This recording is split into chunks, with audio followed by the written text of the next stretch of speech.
please welcome Denis Machon. Denis, you joined in 2017 the Nanotechnologies and Nanosystems Laboratory. It is a joint international research lab funded and cooperated in Canada by the Université de Sherbrooke and in France by the CNRS, as well as the Université de Lyon and Université Grenoble-Alpes. Your research interests focus on high pressure physics, thermodynamics, phase transitions, and phase stability. And today, with your collaborators, you are developing sensors to better understand the factors of change in ecosystems. And the floor is yours. So thank you for the introduction, and thank you for the invitation. After the introduction, so you all know me, but this work has also been done in collaboration mainly with David Blanchon from the iGlobes, and this project has been also supported by a mission for transversal and interdisciplinary initiatives from CNRS. And today I would like to talk about the design of sensor for monitoring the environment and the ecosystems. And I would like to give an overview from the definition of specification to the production of sensor network. So next slide, please. Thank you. First, let me introduce LN2. So this is a lab that covers value chain and and innovation chain from materials to components. And it is an IRL international research lab since 2012. And it has 150 members, including 25 professors. We have more than 4 million euro in research fundings. And one point is also that we have a lot of industrial partners, and one of the outcomes of the lab is also high impact publications. So the research field that we cover is energy, electronic, biosensing, with a contribution from packaging and human sciences. So in short, LN2 is a gateway between academia and industry, but is also a bridge between North America, and mainly Quebec and Canada, and France. One of the peculiarities of LN2 is that it is hosted in 3IT, which is an interdisciplinary institute for technical innovation, so based in Sherbrooke, in Quebec. And the research activities are nanotechnology, microtechnology, mechanics, solar energy, among others.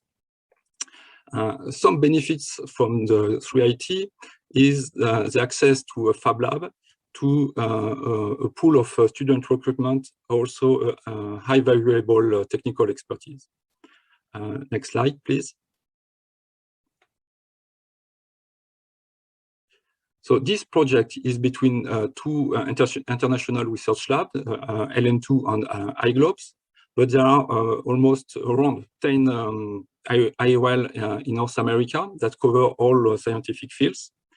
And a few years ago, they all met together in the framework of Initiative Planet A. And this Initiative Planet A aims at encouraging IOL to work together, and also with industrial and societal partners on projects with environmental and societal positive impacts. So there were two workshops, one in near Sherbrooke and one in Atlanta. This is during one of these workshops that this project was born. So next slide, please. So this is the project is this one, the cross-views on tipping points and sentinel territories in socio-ecosystems.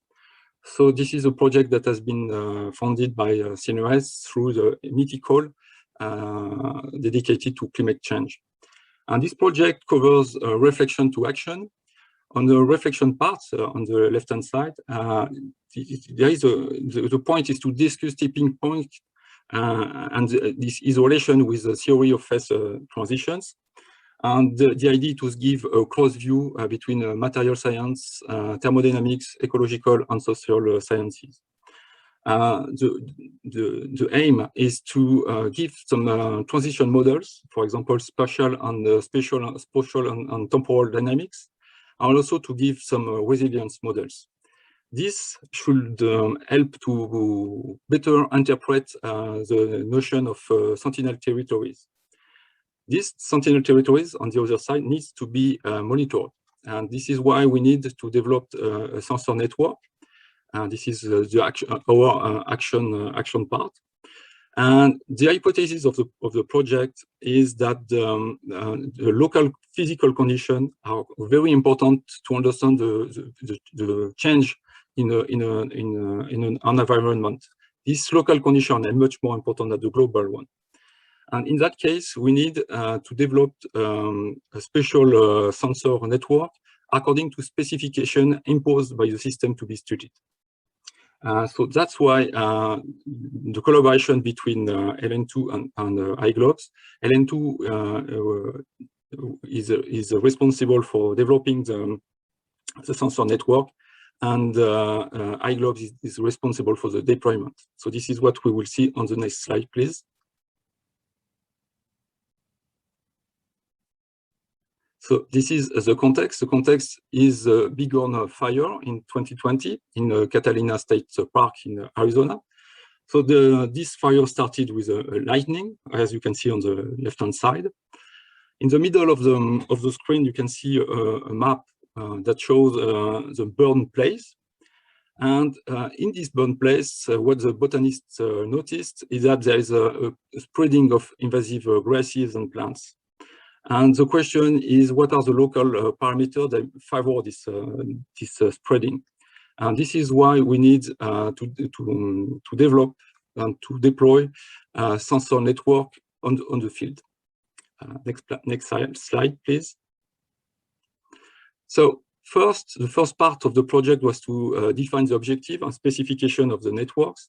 And so it was a constant discussion between the designers and the users. And the first question was, what is to be measured? And the 4 parameters that seems to be of importance are the temperature, the relative humidity, soil humidity, and light exposition. The second question is how to collect the data, how to collect them, and what's the frequency of collection. And what was found is that we don't need for data transmission, because someone's come for counting and identifying the plants. So we don't need to transmit the data because it can be stored on the SD card, and the card can be just exchanged. Concerning the frequency of data acquisition, it can be on demand. It can be from every second to every hour. In fact, the idea is to have a reasoned quantity of data. We are not in the idea of the big data in this work. About the energy autonomy, as there is no data transmission, which is quite energy consuming, the consumption of energy is quite small. So a battery with a PV module is sufficient. So next slide, please. So then we have to optimize the development of this sensor network under strong constraints. First, the timeline. We had less than 6 months starting from scratch to develop this sensor network. This is because plants don't wait, and so we need to monitor the physical parameter before the end of summer. So that means that we didn't have time for development of sensor, and then we used a commercial one. Then comes the question of temperature and weather constraint. We can say that it is some of extreme condition, because temperature on the ground can go as high as 70 degrees Celsius between May and September. But there can be also, there may be frost at the end of November, and also heavy rains between July and August. Other constraints are low cost, so that's every sensor that I will show will cost less than 100 €. They should be user-friendly, And last but not least, COVID-19 was a strong constraint in the development of this project. Next slide, please. So this is what we developed, is the sensor towers. So this tower have 3.8 for the measurement on the ground at 50 centimeters and at 1 meter and 50. This is made of hollow metal bar because it's light resistant and it allows passage for wires. Next slide, please. So at each stage, what we have is a sensor for solar exposure measurement. This one is covered with a plastic dome to protect from rain because they may have heavy rains. The stage is painted in white to minimize the light absorption. And on the bottom side, we have temperature and humidity measurement.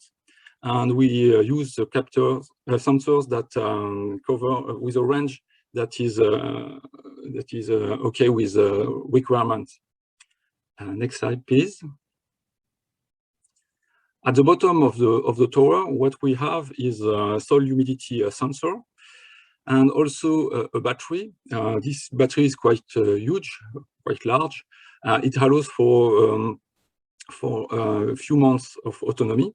But there is also a PV module that will recharge the battery. In a small box, we have a SD card. So this is how the data look on opening with a notebook. But this can be converted to any with any classical software to usable data. Next slide, please. So what are the state of progress? We are testing the stability and working condition of our sensor towers. The first batch of towers has been shipped and are about to be deployed in Arizona. And in that case, we will wait for users' feedbacks for modification and improvements, because the objective is to send more than between, let's say, 30 and 50 towers on the field. Next slide. And this project triggered a new project between with other IOL. So this is a project between 3 IOLs, and it's between LN2, Takuvik. Takuvik is an IOL dedicated to the far north, and CRM. CRM is an IOL dedicated to math and modelization. And the idea is to deploy the sensor in the far north. And the question is to monitor the local physical parameters to understand the change in state of flakes. This brings new challenges that we need to deploy sensors at different depths below water or ice. We need, in that case, to have data transmission, so meaning connected sensor network, and we will measure new physical parameters such as salinity and turbidity. Next slide, please. So concerning the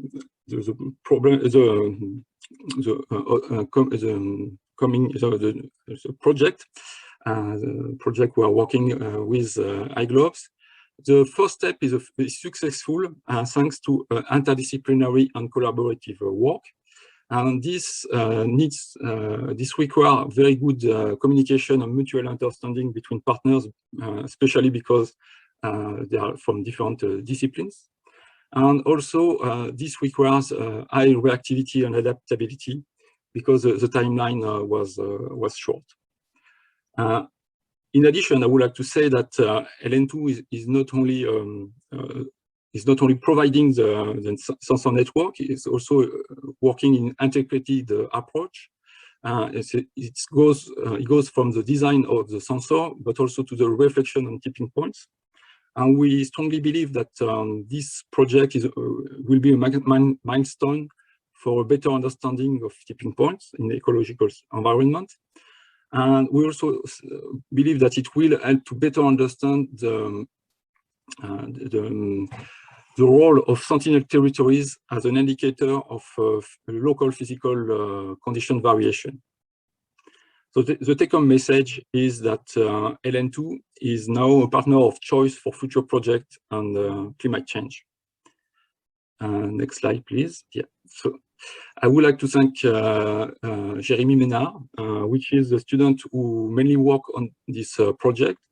And I would like also to thank our partners, CNRS, LN2, iGlobes, University of Sherbrooke, and the University of Arizona. And I also want to thank you for your attention.